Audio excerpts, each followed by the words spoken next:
Hey everybody, what's going on? It's your boy Kris Avalon here, coming at you with another brand new episode of Fandamonium, where I will be giving you the latest in entertainment news from a fan's perspective. So without further ado, thank you all for watching, by the way, and let's get right into it. So the first topic I want to get into is something that I thought was really exciting that came out yesterday, and I was like, oh my god, I cannot wait to get online and talk to you guys about it and see what you guys think. So HBO is in talk to develop, well, I won't even say a talks. The deal's already done. But apparently they're developing a TV series based on one of my favorite films, Hellraiser. Now, the new series is going to be directed, the pilot and a couple of episodes are going to be directed by David Gordon Green, who you may know had a hand in directing Halloween 2018 and the upcoming Halloween Kills, which please come out in October. I'm hoping this whole virus doesn't prevent that movie from coming out. But I don't know, the way things are and how indecisive our government is on a lot of things, I don't know if these movies that are stated to be coming out when they're supposed to come out are going to be coming out. So I'm really hoping that we get Halloween Kills this October, and then we can start opening things up where they can start shooting Halloween Ends, and that movie can come out the following October, which is I think it's October 15th of 2021 is when Halloween Ends comes out. But anyway, let's get back to Hellraiser. So, I'm excited that we're getting a new Hellraiser TV series. Pinhead is going to be a part of it, as well as all the other Cenobites. So there's not a lot of details about it, except for, according to Deadline, the series will be written by genre and action vets Mark Verheiden, who had a hand in the Battlestar Galactica TV show, as well as Daredevil and Heroes. Heroes season 1 I love. After that, it just went downhill for me. Daredevil, I'm still pissed with Netflix for canceling that show. I absolutely loved the show. I mean, it had its problems in the beginning, but it finally found its groove, and I was pissed at Netflix for just getting rid of it after its 3rd season. Battlestar Galactica was not really familiar with the original series, but when the remake of the remake, is a remake series? Remake? Whatever. Tomato. When the remake came on Sci-Fi, I absolutely loved that show and how the fact that they just changed a lot of stuff, including Starbucks was a woman. So I just love the fact that they just changed a lot of things about that and made it more modern for its time. So I'm really excited about that, as well as Michael Dougherty, who did Godzilla King of the Monsters and one of my favorite horror movies, Trick or Treat. I still love that movie. I watch it every year. I even watch it when it's on, whenever it pops up. I'm not the type of person, because I am a horror fan, I like to wait until Halloween for movies to come out. If I'm in the mood to watch something scary, I'll just pop it on. So there's not really a lot of details about the series and what it's going to be about and this, that, and the other. But I do think, in my opinion, if they're going to do a Hellraiser series, yes, most definitely can we bring Doug Bradley back, who has played the iconic role of Pinhead. I just can't see anybody else in it. I know the last 2 Hellraiser movies, which I did not see, by the way, did not have Doug Bradley in it, and he had his reasons. I'm sure you can Google it, and it's pretty stated on why he didn't do the last 2 movies. There was some behind the scenes drama, but I feel like in the TV show, I mean, he is in his 60s. All you got to do is put him in the makeup and then have him deliver his iconic lines or whatever lines they're going to give him. So I'm hoping that they bring Doug Bradley back, and I'm wondering to what capacity, because this is a Clive Barker, it's based on a Clive Barker book, and Clive Barker did direct the first movie and wrote Hellbound, Hellraiser 2, and the first Hellraiser movie. To what capacity is Clive Barker going to be a part of this series? I'm hoping, because David Gordon Green did incorporate John Carpenter and so many people from the Halloween 2018 film, as well as Halloween Kills, by bringing Kyle Richards and a couple of the actors who originally played those characters in the original movie back for the sequel, as well as the original film. We had Jamie Lee Curtis, of course. But I'm really hoping that he incorporates some of the people from the original film that survived into the series in some way. And I'm really thinking that, well, my guess,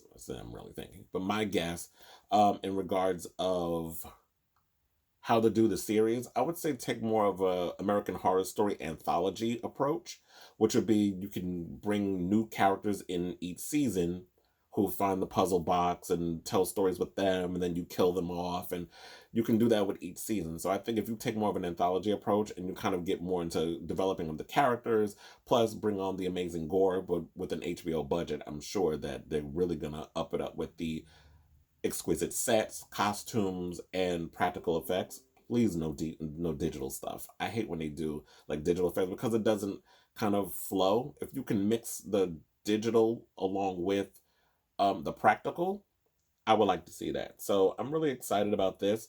I'm not sure if it's going to be on HBO or HBO Max. My guess would be to put it on HBO Max because that would get more people to subscribe, even though I'm going to subscribe anyway, because HBO Max seems like they have a lot of really interesting stuff that they're adding to that streaming service when it drops next month. So knowing me, I'll probably be getting rid of my HBO and I'll be just going right over to HBO Max. And if they really want to lure people in, if I were smart, the business guy, I would actually put this show over on HBO Max just to get people to come in and watch it.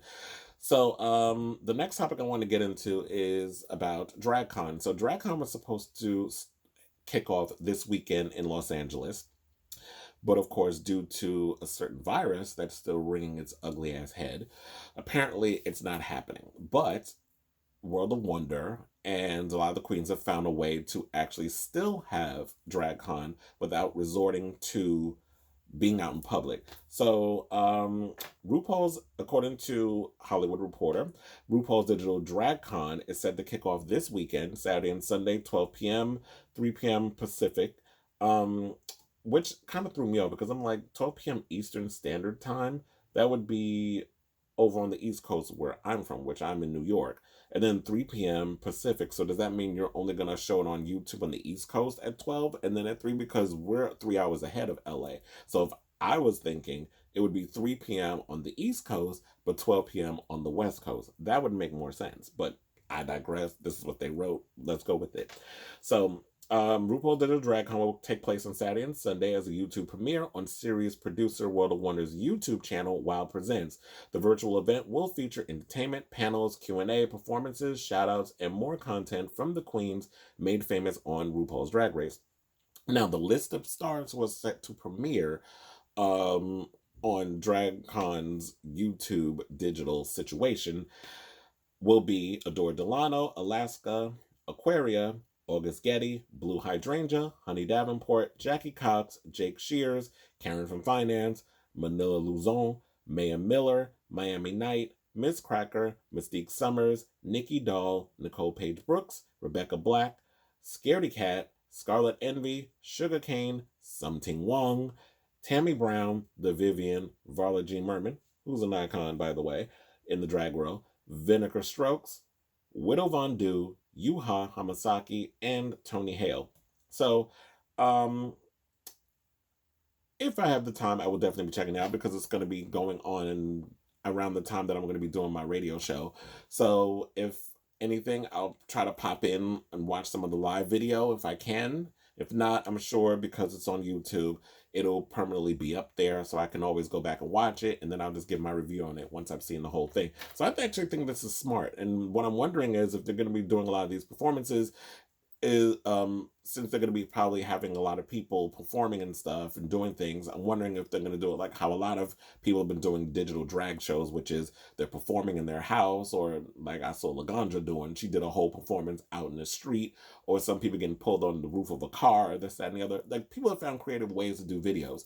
And what I'm wondering is that, of course, I'm wondering if they're going to be putting up their little Venmo account numbers and all this other stuff, so that way people can send them money, because usually at the conventions, they're supposed to be there to have their videos.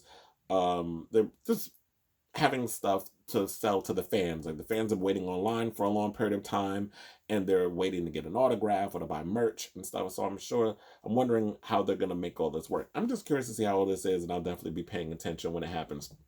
Speaking of Drag Race, I just want to give a huge shout out to their Friday night, because according to reports, VH1 slayed Friday night with a RuPaul's Drag Race block of programming that included the premiere of RuPaul's Celebrity Drag Race and their regular episode, which scored them the highest ratings in 10 years, is basically what this article is saying. So the latest episode of season 12 of RuPaul's Drag Race kicked off the night, earning a 0.64 in the adults 18 to 49 demographic.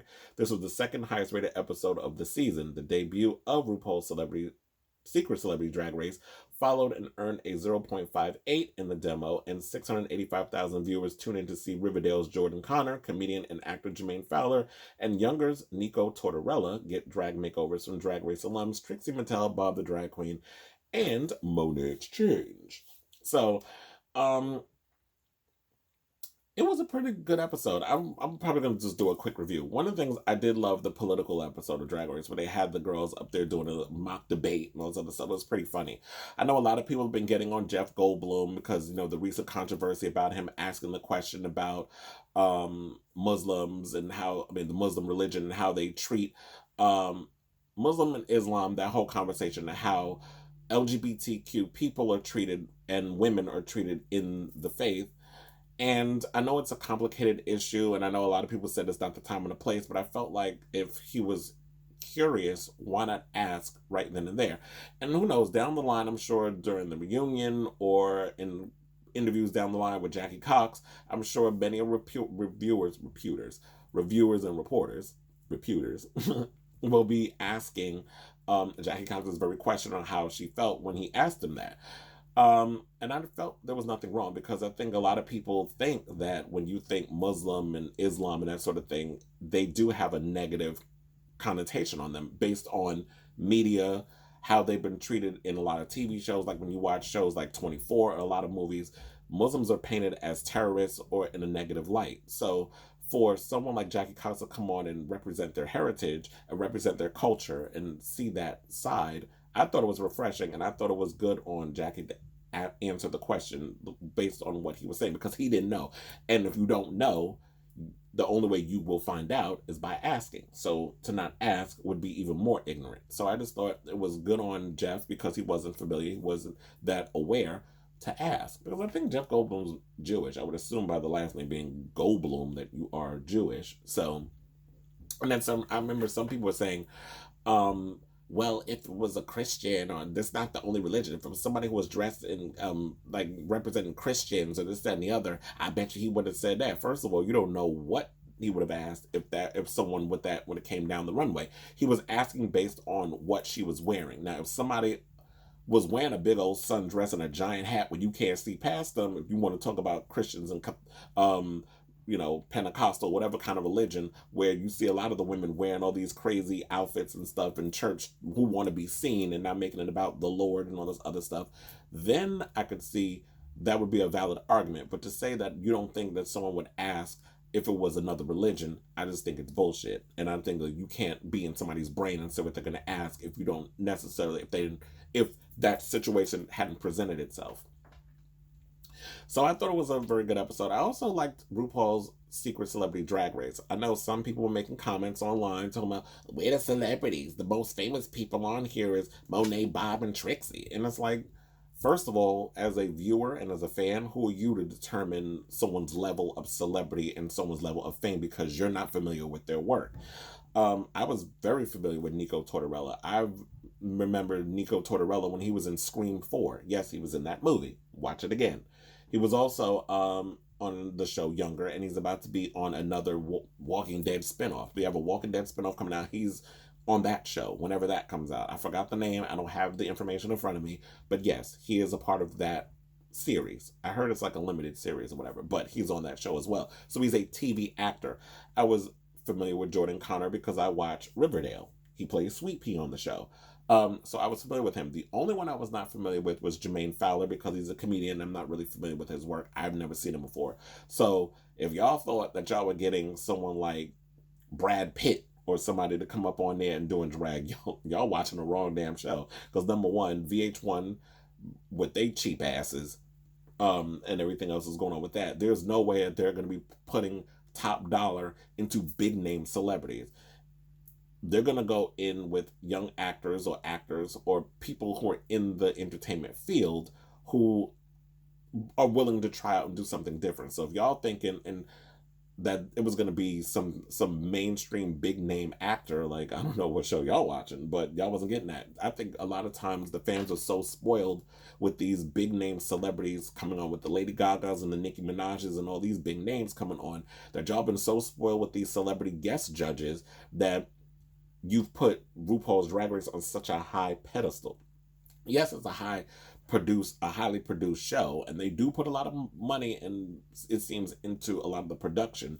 But to me, I took the show for what it was. I was entertained. I laughed. I liked seeing guys step out of their comfort zone and try something completely different, and it's changing the narrative. We have a stigma on our on not just, I won't even say the gay community, but just with guys, where there's just a stigma on men if you show any kind of femininity or if you even dress up in women's clothes, you're seen less than. When women, in my opinion, are the backbone of a lot of us. They're the strongest people. They're the ones who could take a lot and tolerate a lot of pain and do a lot of stuff. So I don't know why we kind of look down on women as they're like horrible human beings or like the worst gender on the planet. Y'all hate gays. Some of you, I won't say all, but there's some people that hate gays out there, but you hate women too. So it's kind of like, I don't get the whole. It just doesn't compute in my brain. This whole juxtaposition of like you're anti-woman, you're anti. Something. Would you want to fuck yourself? Like, relax. To me, I don't think dressing up in women's clothes makes you less than a man. If you are comfortable in your skin, you know who you are. And to me, Jordan Connor embodied all of that when he was saying that he did it for his brother and sister who are gay and all that stuff. So I actually like this RuPaul Celebrities Drag Race, and I'm really curious to see more of the celebrities that's going to be coming up in the next 3 weeks because it's only 4 episodes, and it's. But another thing, I don't know if I could do 3.5 hours. Like 3.5 hours between RuPaul's Drag Race being 90 minutes, RuPaul's Secret Celebrity Drag Race being 90 minutes, and Untucked being at 30 minutes. That is just too much drag we watching on one night. And I'm wondering if they got those huge ratings because people are stuck at home and you're not out at a bar in the club. Because I've always said Fridays is the worst night to put this show on because Friday nights is usually when everybody's going out to a bar in a club. They want to get lit, they want to have fun, they want to party, and you're putting a show on when in fact people, like a lot of clubs and bars have events that they're doing on that night and they don't want to have, they got to turn off the music and put the shows on. Because I've been to drag race viewing parties on a Friday night. It's cute during happy hour, but after that it's sort of like the DJs are getting paid to come in. It's like 10 o'clock. The DJ's about to come in and start playing that music, and the parties are starting to get going, and it's like a prelude to the big night that's about to begin. Because in New York, we're open until 4 in the morning. So I am wondering if that's the case. So I also want to give a shout out to Chanel, Layla McQueen, and Maya Miller. Now you didn't see them on the show, but they were the ones who actually did the makeup of the queens in training on RuPaul's Secret Celebrity Drag Race. So now Chanel did Nico Tortorella's makeup. We have Layla McQueen did Jordan's makeup, and Mayhem did Jermaine's makeup. So we had. I would really have liked to see them kind of like, when they do in Project Runway, where they have them come up and do the when they before they go and hit the runway. Oh, let's show them the people that do the hair and makeup. So and all other stuff. I would have liked to have seen Chanel, Layla, and Mayhem in their boy drag, since they were credited at the end with their government names. I would have liked to have seen them beating their face. But I guess the show wanted to give the illusion that Monet, Bob, and Trixie were the ones that were providing, that beat their face and made them look good while they were giving them pointers on how to do the drag stuff. So I get it. You're producing a show, you have a whole lot of stuff going, but it would have been nice to see them get their shine on TV, in my opinion. And last but certainly not least, let's talk about the Verzuz battle. Now, I definitely loved the battle between Babyface and, oh my god, Babyface and Teddy Riley. How did I forget that damn name? Like, it was a mess. The first show, the second show did even better. I broke it down on my podcast. I'm not going to do it again. But they're talking about the next big battle is going to be between Dr. Dre and Diddy. And Diddy made the announcement when he was on Instagram Live with Fat Joe. Now, I think this is a great idea. I'm definitely looking forward to seeing this. I can't wait till they get this up and going, because to try to see Dr. Dre's body of work being put against Diddy's body of work and seeing it be done all in fun, I think is going to be awesome. Now, there was some other ones I was trying to come up with. I was like, what would be good to watch in regards of a versus battle? So I wrote down 3. There was one I said Dallas Austin versus Jermaine Dupri. Now, Dallas Austin, did TLC stuff. He did a lot of stuff back in the day. And then we have Jermaine Dupri, who has given us Chris Cross. He's given us The Brat. He's given a lot of Usher's huge hits. Mariah Carey. did Emancipation of Mimi. So Jermaine Dupri is a definitely a mainstay fixture in R&B and hip hop and that sort of thing. And I think Dallas Austin, he's from ATL too. So, well, producing a lot of ATL artists. I'm not necessarily sure if he's from ATL, so I don't want to put out that wrong information. But if he is, let me know in the comments. Um, so yeah, I would like to see that. And speaking of Usher, I would like to see Usher do one, but I was like, whose body of work would really hold up against Usher? And I think a really good battle, and I know, please don't kill me for saying this, a really good battle for Usher, I think would be Justin Timberlake, because I feel like they both came up around the same time. I believe Justin was still part of NSYNC when Usher's career was starting to take off as a solo artist, because he did My Way was like his breakout hit, and then it was 8701, and then it traveled on down from there. And then, of course, let's not forget Confessions, which was like his peak album. Not saying that he hasn't put out any good albums since then, but Confession was like the album that really plateaued him to the icon status, in my opinion. And to me, I can't look at any artists out here that are on the level of Usher that would be able to hold up to me. Like, I don't see Chris Brown as someone who can be put on the same level as Usher. I don't see Trey Songz. I don't see a lot of these artists out here from that do R&B and all that other stuff. I don't see them on that level. To me, I feel like the closest that would be on a level in a mainstream type of way would be Justin Timberlake. And don't get me wrong, all of Justin Timberlake's music was produced by Timbaland and Pharrell, so it's like you really don't have a variation of music. So to me, I feel like I would love to see that. And on the strength of Janet Jackson and what he did to her, like, I can't rock with Justin Timberlake, but I just feel like it would be a really good versus battle to kind of see them come in.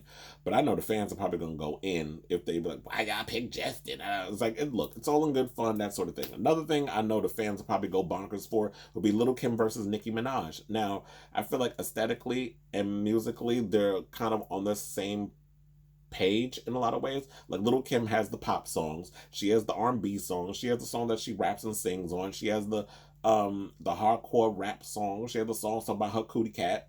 Nicki Minaj got songs in the same vein.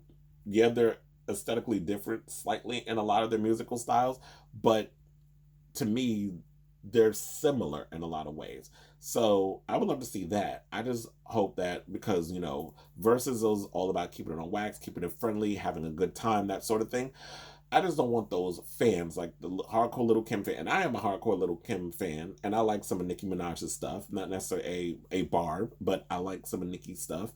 The attitude with her is a whole nother story, but I don't want people trying to bring the drama into it. Like, if they're gonna come at it from a level of being friendly and not taking it personal or getting mad or having attitudes or cussing people out, if y'all don't take it to that level where you got people chirping in y'all ear and being negative, if y'all could bring it the same way that the guys were bringing it, then I would enjoy it. But I just feel like I just have a strange feeling like people are gonna try to treat it in a way where it's just gonna be they're gonna take it to a whole nother level, and then y'all gonna take the fun out of it. So I'm really hoping, if this does happen, if Nicki Minaj and Lil' Kim can come together and do something, I would like to see that, and I'm sure they will break the internet. Like, I think they'll go higher than the one that we saw recently between Babyface and ooh, my neck.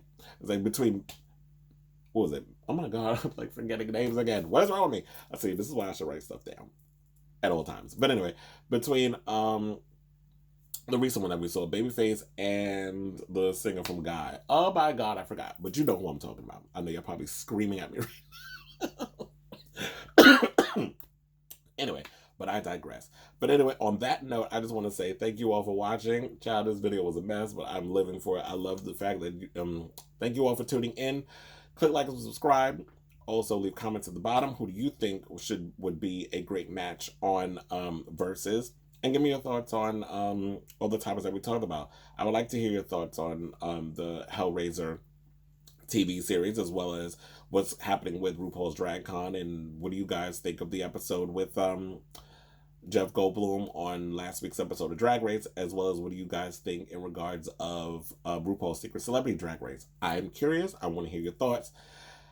And also, follow my social media handles, which will be posted at the bottom of the screen. Love you all for watching. Ciao, darlings.